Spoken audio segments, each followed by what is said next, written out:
देश के नाम आज प्रधानमंत्री मोदी का संबोधन होगा।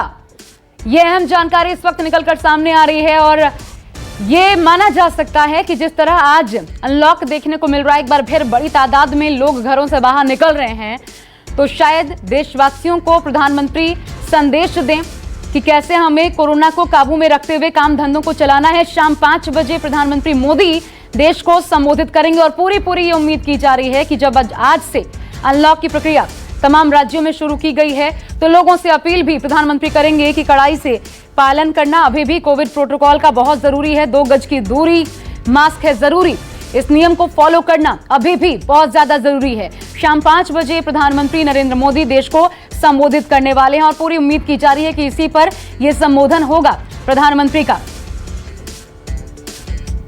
क्योंकि अब पूरी तरीके से जिम्मेदारी आम लोगों पर आ जाती है, अपने कंधों पर आ जाती है। हम सेकेंड वेव में जितना बड़ा नुकसान झेल चुके हैं, उसके बाद सचेत रहना बहुत ज्यादा जरूरी है। रमन कुमार हमारे पॉलिटिकल एडिटर इस वक्त जुड़ गया, उनका रुख कर लेती हूं। रमन, उम्मीद की जा सकती है प्रधानमंत्री इसी बात पर बोलेंगे जब आज अनलॉक की प्रक्रिया शुरू हो रही है, बड़ी तादाद में लोग निकल रहे हैं, तो किस तरीके से ताकि दोहरे वेव की जो चुनौतियां थी वो फिर सिर न उठाएं, उस पर काबू पाने के लिए लोगों से अपील हो सकती है प्रधानमंत्री की कि क्या करना है क्या नहीं। देखिए, कई राज्यों से ये रिपोर्ट आ रही है कि अनलॉक होने के बाद लोग बड़ी तादाद में बाहर निकल रहे हैं और जो कोरोना की गाइडलाइंस हैं वो मास्क का भी इस्तेमाल नहीं कर रहे हैं, सोशल डिस्टेंसिंग का इस्तेमाल नहीं कर रहे हैं और कहीं ना कहीं ऐसा लगता है कि इससे पहले जो नुकसान झेलना पड़ा भारत के लोगों को परेशानियां झेलनी पड़ी और सरकार को समय रहते ये बड़ी जिम्मेदारी है कि लोगों को ये बात बताए कि जो इस परिस्थितियों का सामना पूरे देश ने किया, जिस तरीके से कई लोगों की मौत हुई, कई लोग हमसे अलग हो गए, जुदा हो गए, उनका निधन हो गया, उस परिस्थिति को ध्यान में रखकर अभी भी परहेज करने की जरूरत है। और प्रधानमंत्री के स्तर से पूरे देश के नाम संबोधन में ये चिंता प्रधानमंत्री की है कि जिस तरीके से लगातार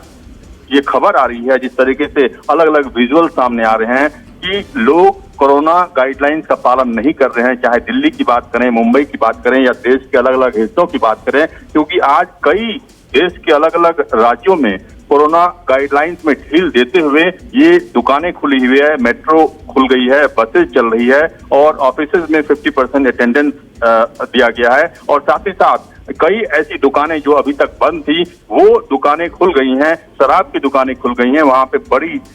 लाइनें दिख रही है। इसीलिए एक अंदेशा हो रहा है कि कहीं ऐसा ना हो कि जो ढिलाई दी गई, जो छूट दी गई, उसके चलते लोगों को फिर से परेशानी हो, क्योंकि अभी भी ये कहा जा रहा है कि जो कोरोना का पहला वेव था उससे खतरनाक दूसरा वेव हमारे सामने था और अभी ये भी डॉक्टर की तरफ से और जो एक्सपर्ट हैं वो ये कह रहे हैं कि तीसरा वेव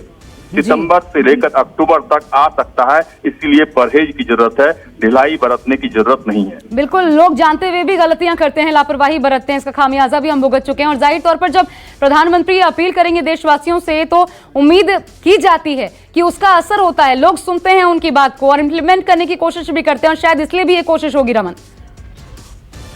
देखिए, इससे पहले आपने देखा था कि प्रधानमंत्री ने लोगों को सचेत करते हुए, लोगों को जागरूक करते हुए कहा था कि इस तारीख को इतने बजे हम टॉर्च जलाएंगे, मोबाइल टॉर्च जलाएंगे या थाली बजाएंगे, ताकि लोगों को इस बात का एहसास हो कि किस तरीके से कितनी खतरनाक बीमारी है ये, कितनी खतरनाक तौर पर लोगों को इसका नुकसान झेलना पड़ सकता है।